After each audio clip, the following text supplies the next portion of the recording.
C'est le premier serious game qui est monté en propre pour les E2C et qui est complètement adapté aux exigences du référentiel pédagogique, qui est un référentiel vraiment important, lourd, qui a nécessité des années de mise au point.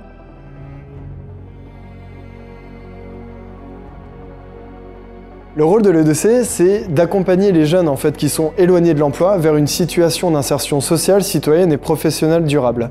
Vis-à-vis de ces jeunes, c'est de leur redonner confiance en eux. Ils ne partent pas de nulle part, ils savent faire des choses, ils connaissent des choses, ils ont déjà eu des expériences, qu'elles soient formelles ou non. Notre rôle, en fait, c'est de leur faire comprendre et de leur faire prendre conscience de tout ça pour que finalement, ils puissent après se débrouiller tout seuls dans la vie en autonomie. Aujourd'hui, les 54 écoles, elles sont déployées sur 139 sites qui sont présents dans 12 régions, 63 départements, 5 territoires ultramarins. Donc le projet Horizon est un projet qui s'inscrit en droite ligne de la réflexion portée par le réseau E2C France ces dernières années sur les questions de digitalisation et de diversification de nos ressources pédagogiques. Et c'est dans ce contexte qu'est né notre souhait et l'idée d'avoir un serious game propre aux écoles de la deuxième chance afin de les aider dans l'accompagnement des 15 000 stagiaires qu'elles accompagnent chaque année. Le public des E2C, c'est plutôt un public jeune qui a l'habitude des usages récréatifs du net et des applications associées. Et la question qui s'est posée, c'est comment on fait le lien entre ces usages récréatifs et leurs habitudes de consommation et un usage professionnel et le développement des compétences. On s'est naturellement tourné vers le jeu vidéo parce qu'en fait, c'est tout simplement un média qui leur parle. Et donc, c'était comment intégrer tous nos grands principes de pédagogie, d'accompagnement, d'alternance, comment on fait découvrir des métiers, comment on développe des compétences par le faire. Pour répondre à la problématique du client, la première chose qu'on a faite, c'est d'étudier la cible. On voulait vraiment savoir qui étaient nos apprenants, quel âge ils ont, dans quel contexte ils évoluent, à l'école, comment ça se passe, ce qu'ils aiment pas, pour vraiment répondre à leurs besoins et proposer une solution qui leur corresponde à eux en premier. On a étudié un document que les clients nous avaient fourni, c'est-à-dire le référentiel de compétences de E2C, et les métiers en tension, les métiers qui recrutent aujourd'hui et qui peuvent plaire aux jeunes. Avec tous ces éléments-là, on a construit une histoire. J'arrive dans une école E2C, je ne connais personne, je viens d'emménager dans la ville d'Horizon et un tremblement de terre se passe. Je rencontre des amis et ensemble, à travers le jeu, on va aider la ville, on va aider les entreprises à reconstruire leur activité, à continuer à travailler auprès des habitants et on va essayer de découvrir ce qui s'est passé réellement. On évolue dans la ville d'Horizon où l'apprenant va circuler librement. On a le quartier du Lagon où on découvre toutes les activités liées au tourisme, aux bateaux, aux marchandises maritimes.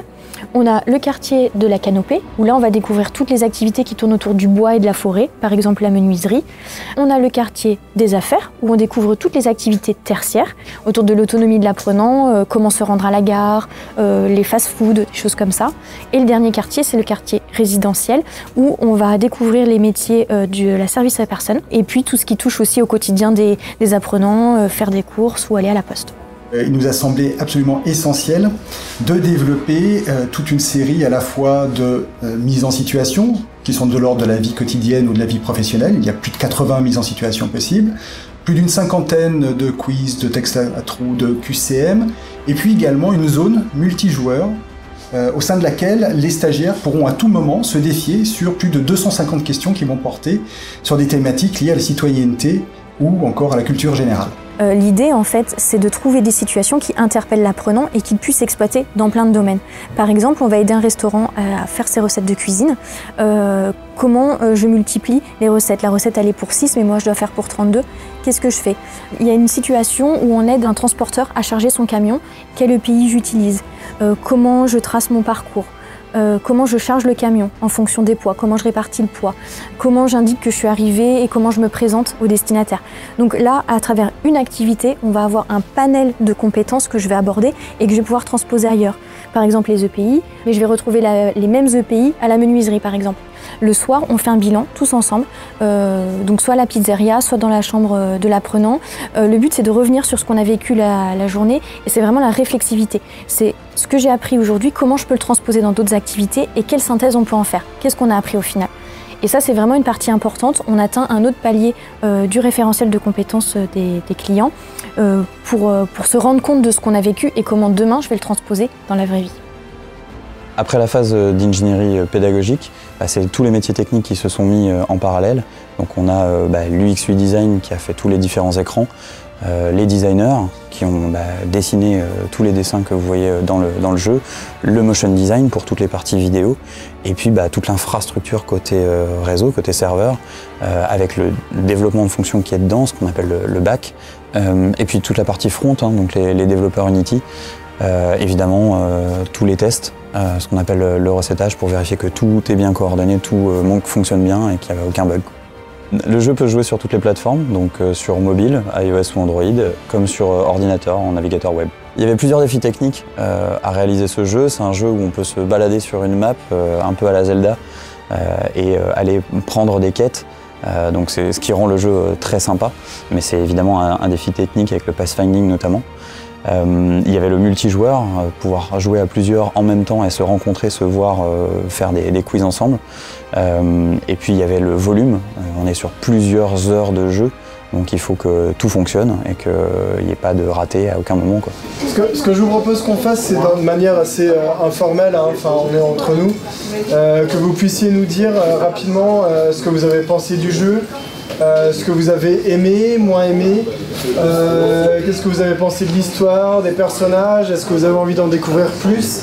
C'était un jeu très intéressant, compliqué aussi, mais moi j'aime ça. Bien que j'ai coché souvent de mauvaises réponses, mais ça ne me décourageait pas, ça me donnait envie de continuer et voir un peu la suite. Ça m'aide beaucoup parce que j'ai vu qu'il y a des choses intéressantes. Il y a le français, la mathématique, je ne sais pas ce qui se cache encore derrière. Pour ça, je trouve que c'est vraiment important pour nous et puis ça nous aide à développer nos compétences. Mais en un mot, j'ai adoré. Adoré, oui. Je vais pas vous mentir, ça remonte à un bon petit moment la dernière fois que j'ai joué aux jeux vidéo. Et ça va, c'est plutôt sympa, c'est assez ludique. On comprend assez facilement le principe, le fonctionnement et je pense que pour apprendre tout en s'amusant, c'est plutôt cool. Ouais, je pense que ça peut être pas mal pour réviser les savoirs essentiels. Ils ont tous adhéré à la proposition qu'on leur faisait à travers ce jeu vidéo, ils ont compris l'intérêt de notre pédagogie, ils ont compris l'intérêt de découvrir des projets professionnels et des métiers différents. Donc en cela, ça a été une très belle réussite. En plus de ça, l'accomplissement réussi d'une année de travail acharné en collaboration avec My Serious Game. L'événement de lancement s'est déroulé le 8 novembre 2022 à la Fondation FDJ. L'événement s'est très bien déroulé. Il y a eu une très belle table ronde entre le président de la Fondation, le président du réseau de C France et le président de My Serious Game pour parler justement des enjeux d'inclusion à travers le jeu. Et ce que cette table ronde a montré finalement, c'est qu'on était tous réunis autour de cet objectif commun finalement d'inclusion, sachant que de toute façon l'inclusion et a fortiori l'inclusion par le jeu, donc pour finalement fédérer, donner une approche différente, c'est quelque chose qui est porteur de sens et d'avenir pour tous et pour la société.